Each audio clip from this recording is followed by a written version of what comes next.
Olá a todos, eu sou a professora Lidiane Salvatierra e hoje nós vamos para a nossa quinta aula da disciplina de Ciências da Natureza e Realidade. Nessa quinta aula nós vamos falar sobre os biomas brasileiros com foco no Cerrado. Como objetivos de aula, nós vamos apresentar os conceitos de bioma e ecossistema e caracterizar os principais biomas do Brasil com destaque para o Cerrado. Primeiramente, então, a gente vai falar sobre o conceito de bioma. Bioma é uma área do espaço geográfico que tem que ter obrigatoriamente uma dimensão superior a 1 milhão de quilômetros quadrados e que toda essa região vai ter um único tipo de ambiente, tá? Então, um bioma, ele é caracterizado pela sua uniformidade.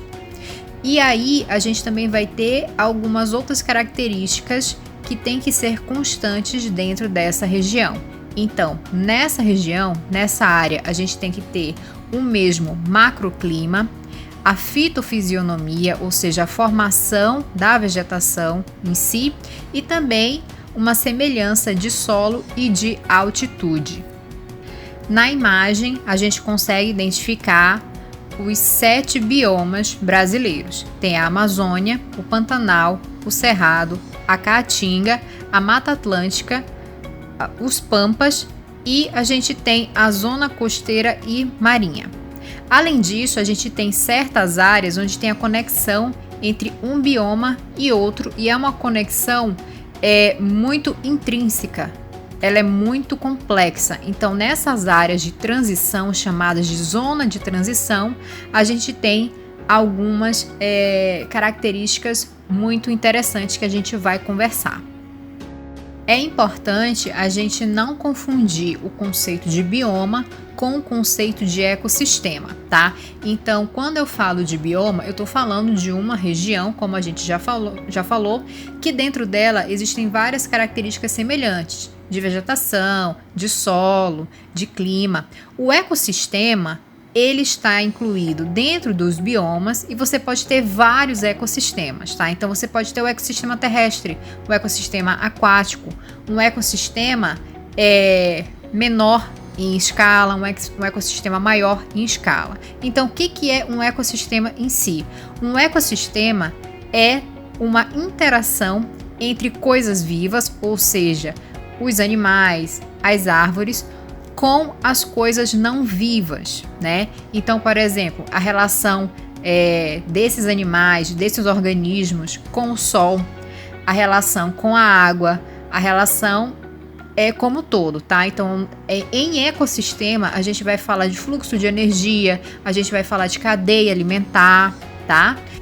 Então, de uma forma simplificada, ecossistema vai sempre tratar de um sistema integrado com relação às interações dos elementos bióticos e dos elementos abióticos de uma região. Já o bioma, ele vai tratar de escalas regionais que têm as mesmas condições geoclimáticas, correto? E ainda, antes da gente falar de cada bioma específico, é interessante a gente conhecer o conceito de hotspot, né? Hotspot pode ser traduzido como pontos quentes, são áreas, regiões onde é necessário uma alta conservação, tá? Então, são áreas que possuem uma alta biodiversidade e essa biodiversidade está sendo ameaçada. Então, todas aquelas espécies que vivem naquela região estão correndo o risco de serem extintas. E aí, as motivações para isso são várias, tá?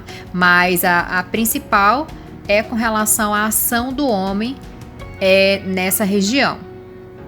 E entre os dois biomas que são considerados hotspot, ou seja, são áreas que têm uma grande biodiversidade e que precisa ter uma conservação muito efetiva, a gente tem a Mata Atlântica e o bioma. Nesse mapa, a gente consegue observar em vermelho todas as regiões do planeta onde a gente tem os famosos hotspots. Tratando agora então dos biomas brasileiros, a gente sabe que o Brasil ele é caracterizado por uma alta biodiversidade e também por apresentar uma grande reserva de água doce. E também com relação à nossa vegetação, a gente tem cerca de 1/3 de todas as florestas tropicais que existem no mundo.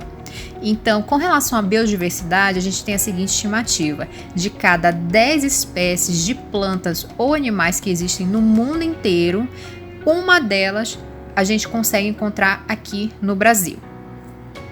A gente vai iniciar o nosso estudo de biomas com a Amazônia.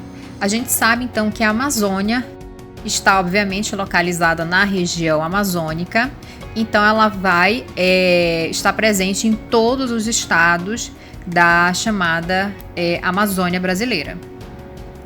É na Amazônia que a gente encontra mais de 1/3 das espécies existentes no planeta, então é um lugar super importante para a preservação da biodiversidade mundial.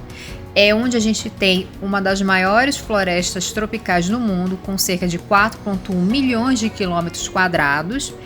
E, apesar de toda essa riqueza e do seu tamanho, a gente considera a Amazônia como um ecossistema frágil, porque, principalmente, novamente, com relação às ações que ocorrem na Amazônia, queimadas, desmatamento, a urbanização, é muito fácil você acabar destruindo esses ecossistemas, tá? Então a Amazônia ela não é um lugar que consegue se autorregular com relação à reposição da sua flora e da sua fauna de uma forma muito simples, muito fácil.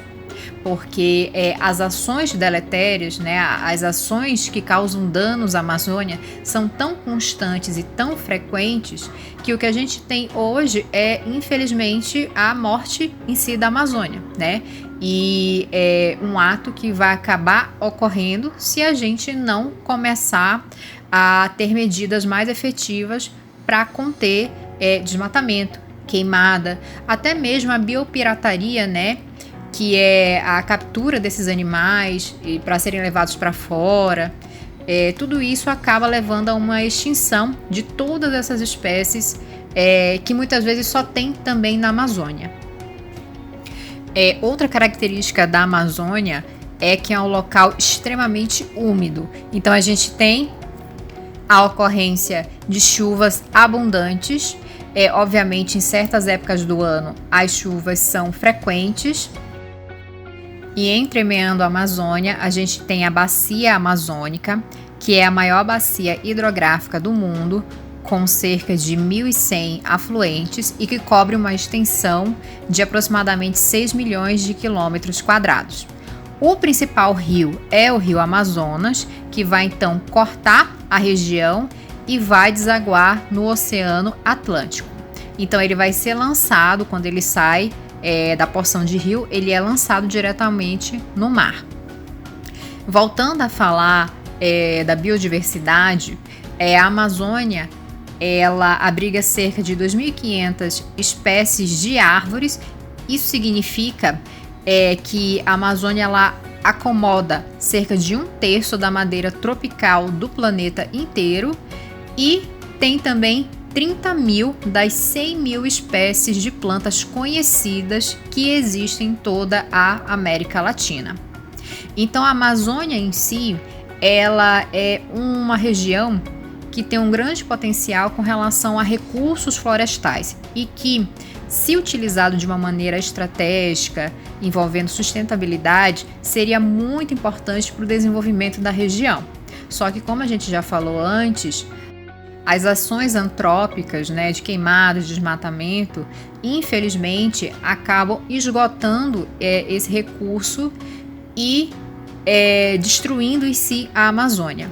Então, apesar da Amazônia ela possuir efetivamente uma vasta e rica quantidade de recursos naturais, como, por exemplo, a própria madeira das árvores, a borracha, a castanha, peixes, minérios e outros elementos, a gente acaba tendo uma situação de exploração, né?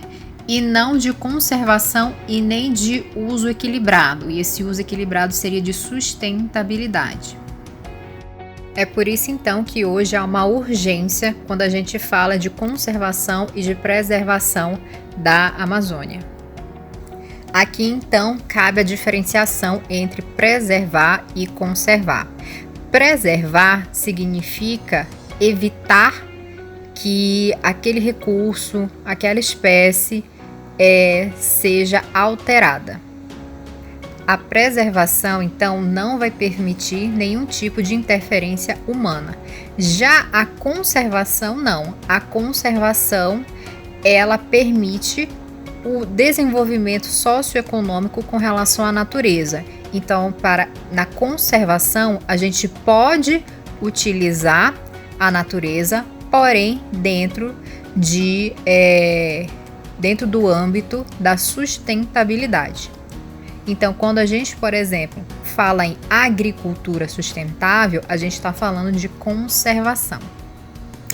O próximo bioma que a gente vai falar é a Caatinga, e a Caatinga é um bioma mais relacionado à região nordeste do Brasil.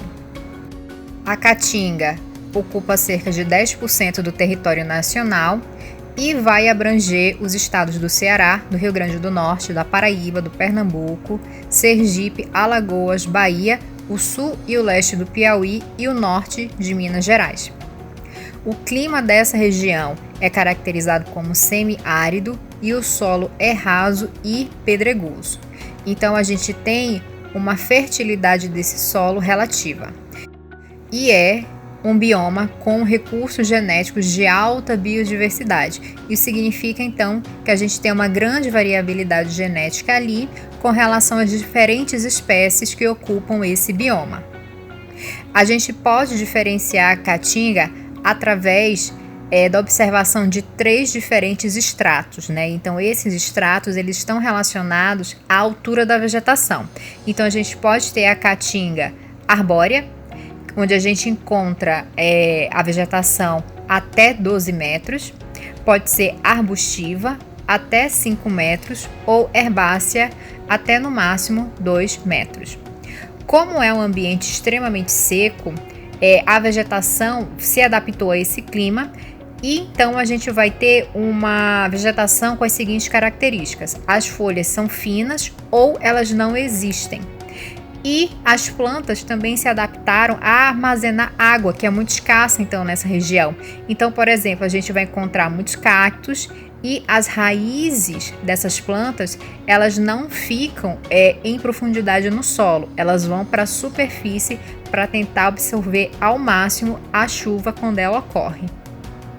Falando então com relação à chuva, ela tende a ocorrer no início do ano, e é quando as árvores elas ficam cobertas de folhas e o solo também fica forrado com pequenas plantas. O solo ele continua pedregoso porque ele não consegue armazenar a água que cai e a temperatura fica em torno de 29 graus. Na estiagem, que é o período então de seca, é onde a gente tem os sertões, né? A gente tem a presença dos semidesertos, que é o momento então que não tem a ocorrência de chuva.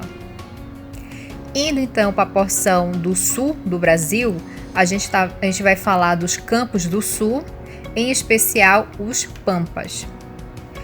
No sul do Brasil, a gente não vai ter uma predominância de árvores. A vegetação ela vai ser mais plana, ela vai ser composta então por campos limpos e pela ausência dessas árvores, a gente pode chamar essa região de estepe.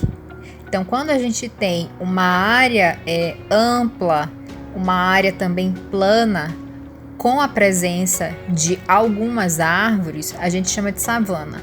Quando a gente tem a ausência dessas árvores, a gente chama de estepe. No campo limpo, além das gramíneas, da grama, a gente pode encontrar alguma vegetação mais alta, mas essa vegetação mais alta não é formada de árvores, é formada de arbustos. Então, a gente vai encontrar nesse bioma um solo revestido por gramíneas, subarbustos, arbustos e ervas.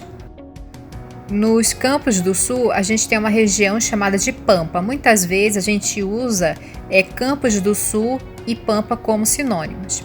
Então, o Pampa ele também é caracterizado por uma região plana, com a vegetação aberta e de pequeno porte. Só que o Pampa ele tende a ser uma região que vai se estender do Rio Grande do Sul para além da fronteira da Argentina e do Uruguai. Então, no Pampa, a gente vai encontrar as mesmas áreas planas, as gramíneas e a presença, mas também de forma escassa, de tufos de capim até cerca de meio metro de altura. E com relação à chuva, a gente tem uma distribuição regular, anual, as temperaturas são baixas. A Mata Atlântica vai se encontrar distribuída ao longo do litoral brasileiro e também vai entrar mais para dentro do Brasil. Existe uma alta diversidade na Mata Atlântica, onde a gente vai encontrar matas de altitude, como por exemplo a Serra do Mar e Itatiaia, onde a gente também tem a presença de neblina. A Mata Atlântica ela vai abranger algumas bacias, como a do Rio Paraná, Uruguai, Paraíba do Sul, Doce, Jequitinhonha e São Francisco. A gente encontra uma extraordinária biodiversidade ao ponto de que certas espécies a gente só consegue encontrar na Mata Atlântica e várias dessas espécies elas estão ameaçadas de extinção, tá? Então, o que a gente consegue encontrar na Mata Atlântica com relação a essas espécies em extinção? A gente tem os famosos micos-leões, a lontra, a onça-pintada, o tatu-canastra e a arara azul pequena.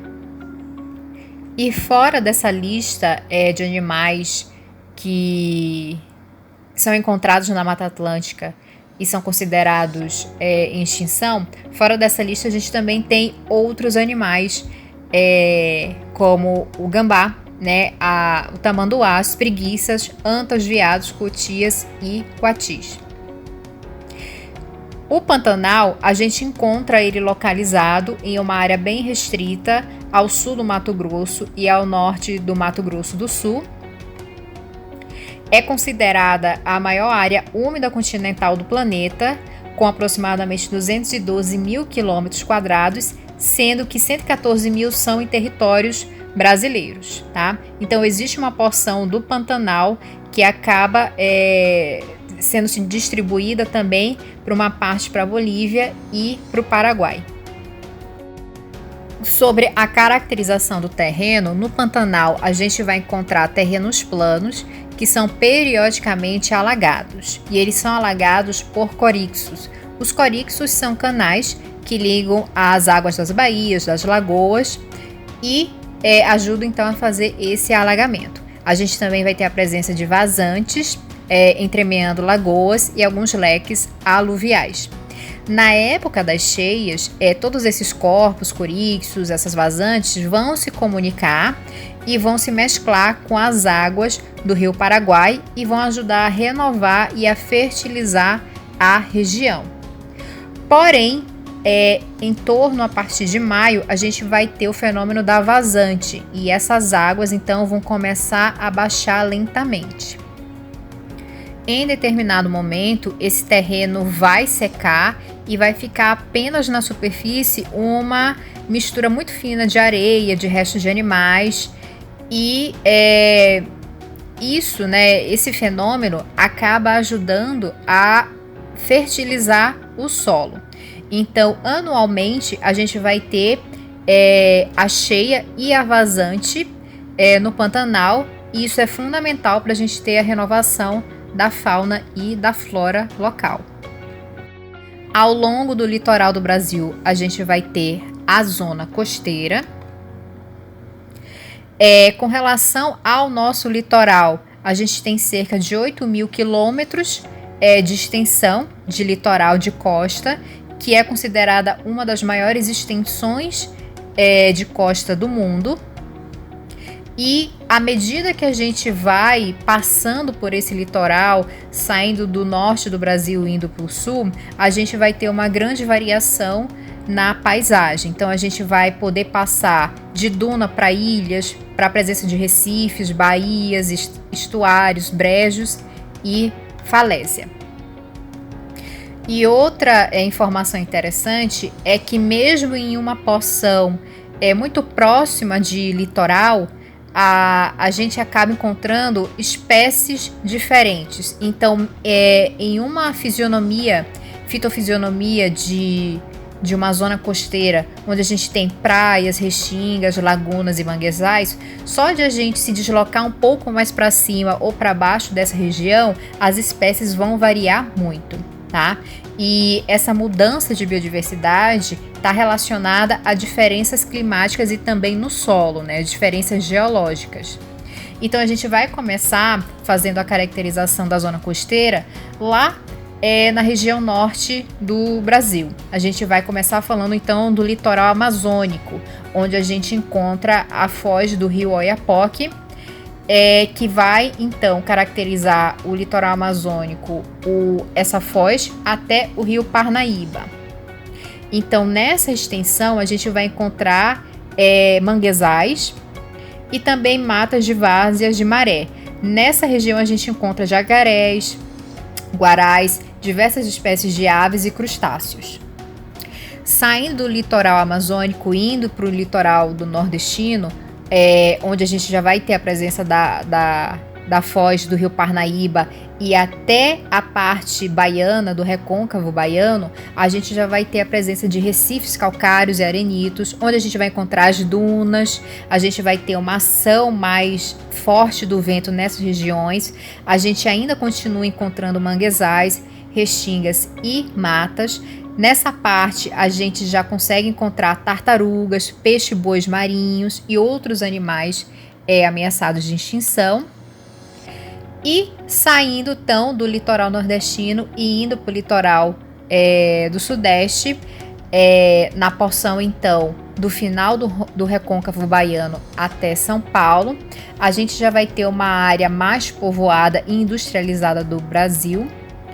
E a gente tem como caracterização a presença de falésias, recifes, arenitos, e é onde a gente vai encontrar as matas de restingas. Eu disse anteriormente que entre um bioma e outro, a gente tem as famosas zonas de transição. No Brasil, a gente reconhece 3 zonas de transição. Uma zona que ocorre entre a Amazônia e a Caatinga, outra entre a Amazônia e o Cerrado. A gente ainda não falou do Cerrado, eu vou deixar o Cerrado para ser o último bioma que a gente vai falar na aula. E a gente tem a transição do Cerrado com a Caatinga. Então, toda essa zona de transição, ela tem de ser mais concentrada para o meio do Brasil, tá?